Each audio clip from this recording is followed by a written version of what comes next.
Absolutely. Tell us, what do you see? What's going on? Well, right now we're just learning about what are called these tender age shelters. These are new shelters that are being built.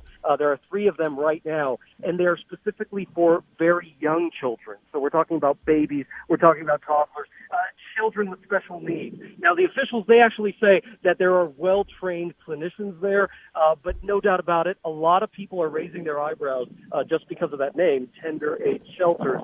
So we can expect more questions on this today. Have we gotten independent eyes on this? Have we seen video, audio of these new child sites?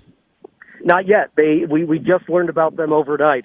So these are brand new. These are something that we hadn't heard about before because we had seen those photos and those videos and images from other centers, but we hadn't necessarily seen babies in them. And a lot of people were asking questions at the White House press briefing just yesterday. Where are these photos of the babies? We need to see where the toddlers are.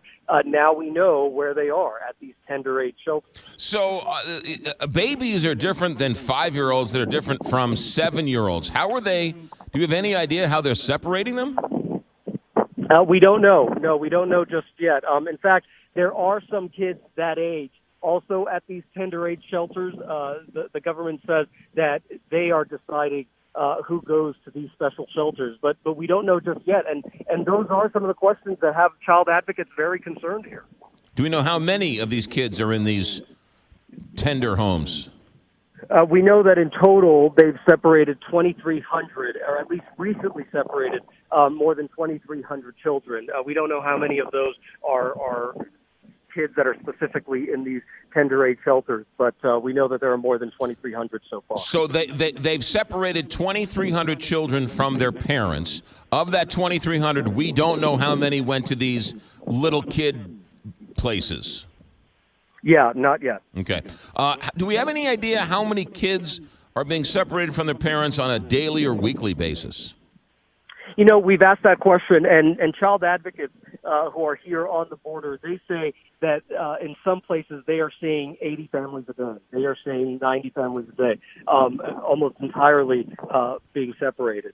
So it's hard to be able to, to see that happen because of how, widespread this border is, how massive it is. But child advocates actually say that it is happening at the border and in those numbers. Do we know how long some of these kids have been held in these centers? Well, I can tell you that in some cases we've heard of 2 months. We've also heard of a 10-year-old Guatemalan boy in Michigan, and he actually has a foster family right now. He's been with them for 8 months. 8 months ago, he and his father crossed the border illegally. The father was arrested. The father was deported, and the child stayed in this country. Now, 8 months later, we're told that today that child is getting back to Guatemala to reunite with his father. Very similar to some type of Elian Gonzalez story over land as opposed to over water. Yeah, that certainly makes you think of that. Yeah. Gio Benitez, thank you for your insights. We'll talk to you tomorrow. Thank you.